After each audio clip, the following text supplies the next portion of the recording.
لا إله إلا الله وحده لا شريك له وأشهد أن سيدنا ومولانا محمدا عبده ورسوله أما بعد فأعوذ بالله من الشيطان الرجيم بسم الله الرحمن الرحيم واعتصموا بحبل الله جميعا ولا تفرقوا واذكروا نعمة الله عليكم إذ كنتم أعداء فألف بين قلوبكم فأصبحتم بنعمته إخوانا وقال النبي صلى الله تعالى عليه وسلم المسلم أخو المسلم لا يخذله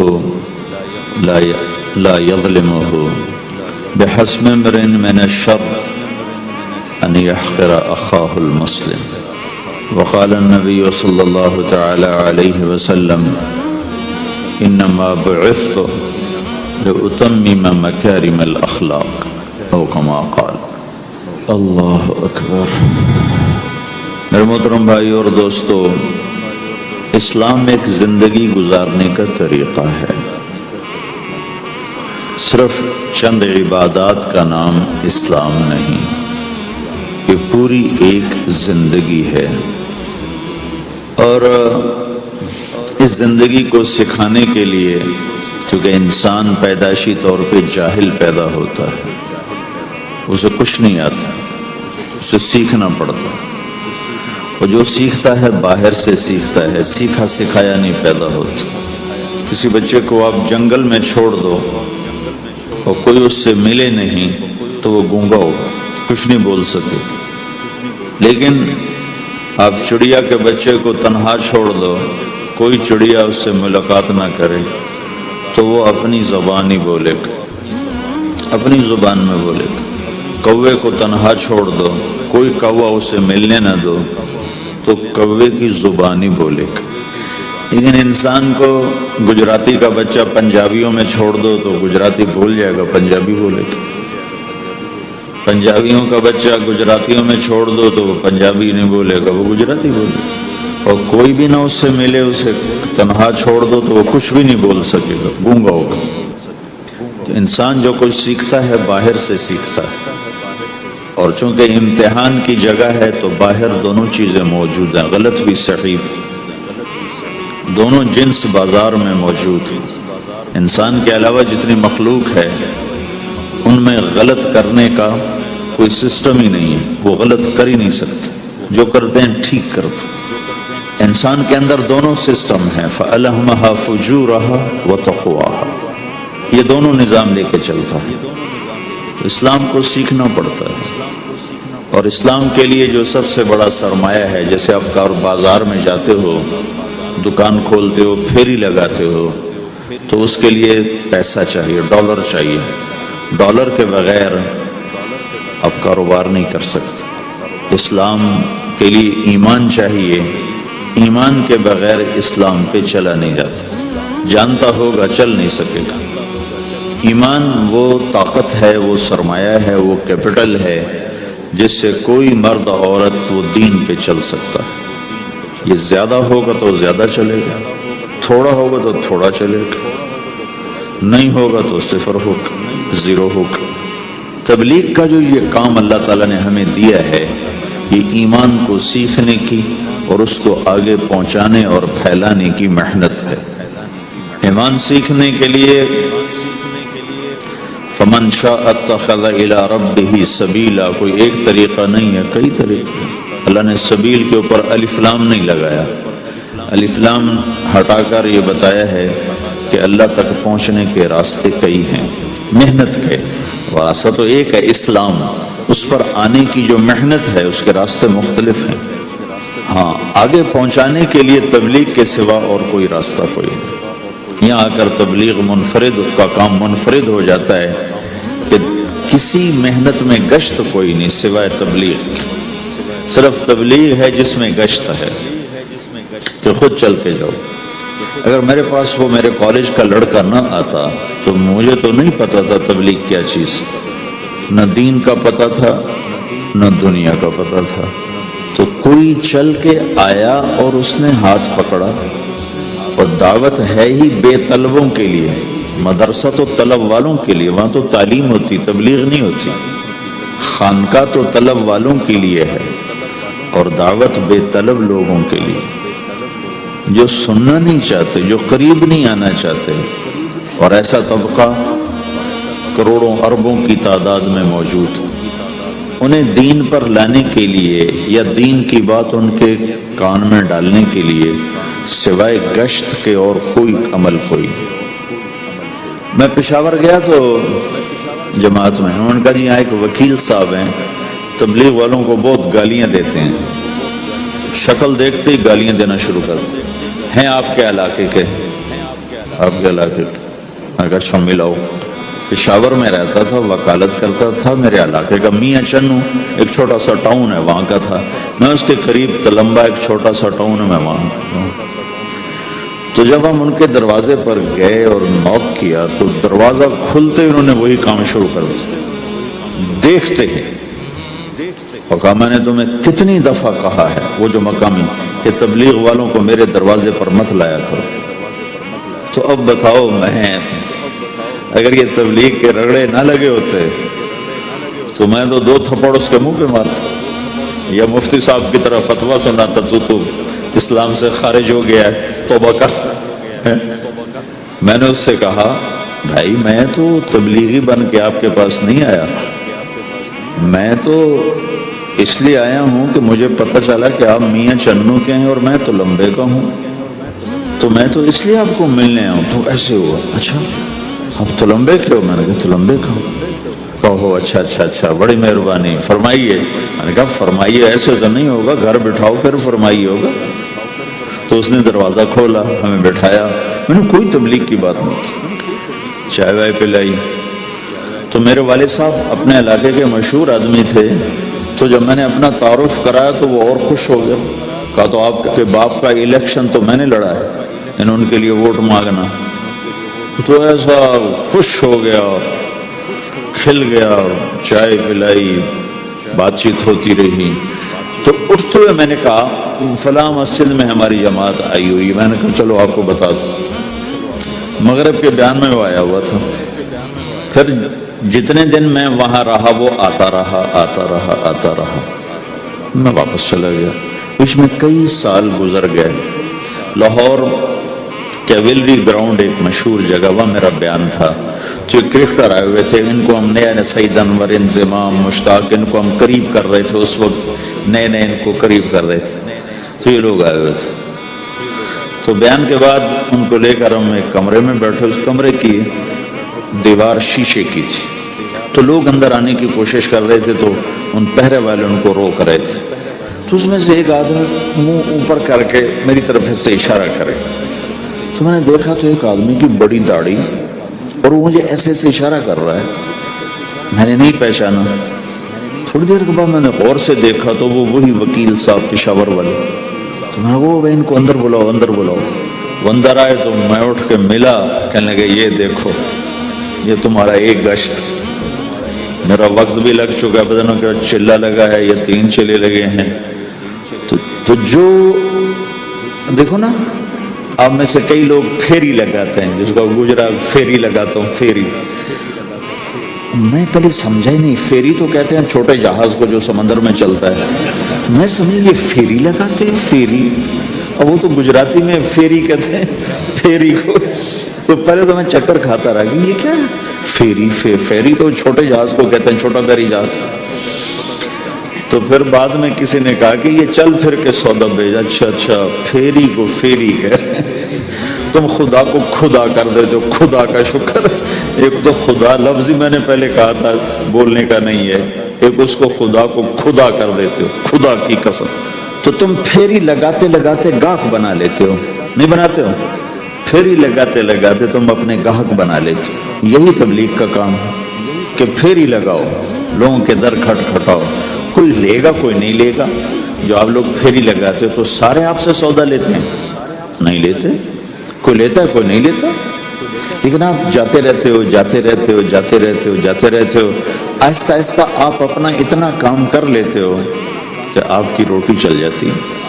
تو سارے نبیوں نے پھیرا لگایا، کوئی نبی گھر نہیں بیٹھا، کہ میرے پاس کوئی آئے گا تو اسے سکھاؤں گا. ہر نبی نے پھیرا لگایا. اور داؤد علیہ السلام نے ایک دفعہ یہ کیا، ایک بڑا عبادت خانہ بنایا اور اس کی دیواریں اونچی کر دی، اتنی اونچی کہ اندر کوئی جا نہ سکے. اور یہ طے کیا کہ ہفتے میں ایک دن میں کسی سے نہیں ملوں گا، صرف اللہ اللہ کروں گا ہفتے میں ایک دن. تو وہ پہلا دن تھا، اندر سے تالا لگا دیا اور خود اندر بیٹھ گئے. اور پہلا دن ہے کہ میں آج کسی سے نہیں ملوں. تو میرے رب کو یہ بات پسند نہیں آئی کہ نبی کا کام کٹ کے بیٹھنا نہیں ہے، لوگوں میں جانا ہے. تو اللہ تعالیٰ نے انسانی شکل میں 2 فرشتے اندر اتار دیے. اذ تصوروا المحراب ففزع منهم قال لا تخف خصمان بغى بعضنا على بعض فاحكم بيننا. کہا جی حضرت ہمارا جھگڑا ہو گیا ہے، ہم آپ سے فیصلہ کروانے آئے. تو داؤد علیہ السلام ڈر گئے کہ دروازہ بند ہے، یہ آئے کہاں سے؟ دیوار اتنی اونچی ہے کہ اس کے اوپر سے چھلانگ لگا کے بھی اندر نہیں آ سکتے. تو یہ کون ہے، آئے کہاں سے؟ دروازے کو دیکھیں تالا لگا ہوا ہے، دیوار کو دیکھیں اتنی اونچی ہے، تو کون چھلانگ لگا کے اندر آئے گا؟ تو ڈر گئے. تو کہنے لگے جی آپ ڈرے نہیں، ہمارا جھگڑا ہو گیا. کہ کیا جھگڑا ہے؟ کیا جھگڑا ہے؟ کہ هذا اخی له 99 نعجة ولی نعجة واحدة فقال اکفلنیها وعزنی فی الخطاب. یہ میرا بھائی ہے، اس کے پاس 99 بکریاں ہیں، بھیڑیں، 99 بھیڑ ہے، اور میرے پاس ایک ہے. یہ مجھے کہتا ہے ایک بھی مجھے دے دے، میری 100 پوری ہو جائے. تو آپ بتاؤ یہ غلط کر رہا ہے کہ ٹھیک کر رہا ہے؟ اب یہ فیصلہ تو آپ چھوٹے سے بچے سے بھی کروا سکتے ہو. نہیں، یہ تو لطیفہ سا بن گیا داؤد علیہ السلام کے لیے، لطیفہ بن گیا کہ ایک آدمی کہتا ہے جی میرے پاس 99 ہے، تیرے پاس ایک ہے، تو ایک مجھے دے دے، میری 100 ہو جائیں. تو داؤد علیہ السلام سوچ میں پڑ گئے یہ چکر کیا ہے. تو ایک دم ان کو خیال آیا کہ اوہ، میرے رب نے مجھے پیغام بھیجا ہے کہ داؤد تجھے بندوں کو دعوت دینے کے لیے بھیجا ہے، مسلح پر بیٹھنے کے لیے نہیں بھیجا. ہاں مسلح پر بیٹھنا ہے، اس کے لیے رات ہے. قم اللیل الا قلیلا نصفہ او انقص منہ قلیلا او زد علیہ ورتل القرآن ترتیلا. چل ومن اللیل فتہجد بہ نافلۃ لک عسى ان یبعثک ربک مقاما محمودا. رات ہے، آ جاؤ. ان ناشئۃ اللیل ہی اشد وطئا واقوم قیلا. آجا آجا، رات بڑی مزے کی چیز ہے، تو اور میں تنہا. فاذا فرغت فانصب والى ربک فارغب. آ جاؤ. تتجافى جنوبهم عن المضاجع يدعون ربهم خوفا وطمعا ومما رزقناهم ينفقون. رات تیری میری، دن میرے بندوں کے لیے. نہیں بیٹھ سکتا، تسبیح پکڑ کے نہیں بیٹھ سکتے ہو. تو اس پر داؤد علیہ السلام سجدے میں گرے. آیت سجدہ ہے اس لیے میں نہیں پڑھتا ہوں. سجدے میں گرے اور کہا یا اللہ معافی کر، یا اللہ معاف کر دے، یا اللہ معاف کر دے. میں نے دروازے بند کر لیے، حالانکہ میں یہ میرے منصب کے خلاف تھا، اس پر اللہ سے معافی مانگی. تو چل کے جانا نبیوں کی صفت ہے، یہی ہماری صفت ہے. اس امت کو یہ کام دیا گیا کہ یہ اوروں کے پاس جا کے اپنا سودا پیش کر، اپنوں کو بھی سنبھالے اور غیروں تک بھی پہنچے. نہیں سنتے پھر جاؤ، نہیں سنتے پھر جاؤ. کیونکہ دلوں کا پھیرنا اللہ کے ہاتھ میں ہے، تیرے ذمہ آواز لگانا ہے. اللہ تعالیٰ نے تقسیم کر دی. قم اللیل الا قلیلا، رات اللہ کے پاس آ جا. دن میں کیا کر؟ ان لک فی النہار سبحا طویلا، تیرا دن میں کام بہت زیادہ ہے. سبحا طویلا، دعوت کے کام کو تیرنے سے تشبیہ دی ہے. صبح تیرنے کو کہتے ہیں. اللہ کے نبی کا ایک گھوڑا تھا جس کا نام تھا سبحہ، میں نے بتایا تھا پہلے دن. وہ اتنا تیز چلتا تھا جیسے تیر رہی ہو، اس لیے اللہ کے نبی نے خود اس کا نام سبحہ رکھا تھا، تیرنے والا. تو تبلیغ کے کام کو تیرنے سے تشبیہ دی کہ آپ نے لمبا تیرنا ہے. اور مکے میں تو پانی کوئی نہیں، تو کہاں تیرنا ہے جی؟ سارے مکے میں پانی کا قطرہ کوئی نہیں، زمزم کے کنویں کے سوا، تو تیرنا کہاں ہے؟ یہ اس دعوت کے کام کی بڑی خوبصورت تصویر ہے. سبحا طویلا، حالانکہ اللہ فرماتا ہے ان لک فی النہار شغلا طویلا عملا عظیما جہدا طویلا، لیکن سبحا طویلا. جو آدمی چل رہا ہوتا ہے اگر وہ بیٹھ جائے تو کوئی نقصان تو کوئی نہیں، گاڑی چلا رہا ہے کہیں گاڑی روک لے تو کوئی نقصان تو کوئی نہیں، تھوڑی دیر سے پہنچ جائے گا. کہیں گاڑی کھڑی کر کے کافی پینے لگ گیا تو کوئی مسئلہ تو کوئی نہیں ہے، آدھا گھنٹہ دیر سے گھر پہنچ جائے گا. تیرنے والا پانی میں اتر گیا، ابھی یہ رک سکتا ہے؟ کیوں بھائی؟ اگر یہ کافی پینے کا ارادہ کرے تو کہاں جائے گا؟ تو مچھلی کے پیٹ میں جائے گا. پانی میں اترنے کے بعد اختیار ختم ہے، اب تیرنا ہے. کہاں تک؟ دوسرا کنارہ جب تک ہاتھ میں نہیں آتا تیرنا ہے. سبحا طویلا، جب تک آخرت کا کنارہ ہاتھ میں نہیں آتا اے میرے نبی تجھے دعوت کا کام کرتے ہی رہنا ہے، کرتے ہی رہنا ہے، کرتے ہی رہنا ہے، تیری چھٹی کوئی نہیں. سبحا میں یہ اشارہ تھا کہ چھٹی کوئی نہیں، یہ موت تک کا کام ہے. وَاعْبُدْ رَبَّكَ حَتَّى يَأْتِيَكَ الْيَقِينُ. ہائے ہائے، جب یہ آیت اتری یا ایھا المدثر قم فانذر وربک فکبر، اے میرے محبوب اٹھ جا، اٹھ جا، میرا پیغام سنا. تو لیٹا ہوا ہے. تو اس پر آپ نے کہا خدیجہ انقطع ایام النوم والراحہ، میرے آرام کے دن چلے گئے، میرے سونے کے دن چلے گئے. میرے رب نے مجھے کہا ہے اٹھ جا اور میرا پیغام سنا. تو اس وقت تو کوئی جاننے والا نہیں تھا، تو پہلے آپ چپ کے بات فرما رہے تھے، پھر اللہ نے کہا کھل کے کہے. تو پھر آپ نے کہا میں خدیجہ میں کس کو کہوں، میری کون سنے گا؟ من ادعو من یستجیب. تو حضرت خدیجہ نے عرض کی یا رسول اللہ آپ دعوت دینے میں پہل کریں، میں لبیک کہنے میں پہل کرتی. تو بھائیو دعوت ہمارا سرمایہ ہے، دعوت سے ایمان بنتا ہے، ایمان سے عمل بنتا ہے. تو اگر آپ اس دعوت میں حرکت کرتے رہو گے ان لک فی النہار سبحا طویلا. کل میں نے اس پر تھوڑی تفصیل سے بات کر دی تھی، آج میں اس سے اگلی بات کرنا چاہتا ہوں، لیکن اس کو بار بار سننا اس لیے ضروری ہے کہ آدمی بڑی جلدی بھول جاتا ہے اور نفع سامنے نہ ہو تو اس کے لیے قدم اٹھانا، مال لگانا مشکل ہو جاتا ہے. آپ پھیری بھی تو لگاتے ہو، تو شام کو پیسہ ہاتھ میں آتا ہے تو تھکاوٹ چلی جاتی. میں نے ایک شخص سے کہا تھوڑا تبلیغ میں وقت دے دو بھائی. کہا جی مجھے گولیاں لگی تھیں تو اس کے بعد میرے بدن میں درد ہوتا ہے تو میں ٹائم نہیں دے سکتا. لیکن میں اسے دیکھتا تھا وہ صبح سے شام تک اپنی دکان پہ کھڑا ہوتا تھا، کھڑا ہو کے کام کرتا تھا. تو ایک دن میں نے اس سے پوچھا یہ تو دکان پہ کھڑا ہوتا ہے، اس کا درد تمہیں نہیں ہوتا؟ تبلیغ میں تو اتنی مشقت نہیں ہے.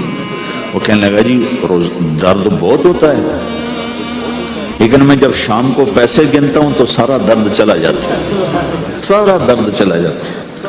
تو اب آپ تبلیغ میں 3 دن کے لیے گئے تو کچھ لگا کے آتے ہو، ہاتھ میں تو کچھ بھی نہیں ہوتا. اور چلے کے لیے جاؤ تو کچھ لگتا ہے، ہاتھ میں تو کچھ بھی نہیں آتا. 4 مہینے کے لیے جاؤ تو کچھ لگتا ہے، ہاتھ میں تو کچھ بھی نہیں آتا. تو وہ جذبہ پیدا نہیں ہوتا لگانے کا، تھکنے کا، تھکانے کا، جیسے دنیا میں پیدا ہوتا ہے کہ اس کی واپسی نظر آ رہی ہوتی.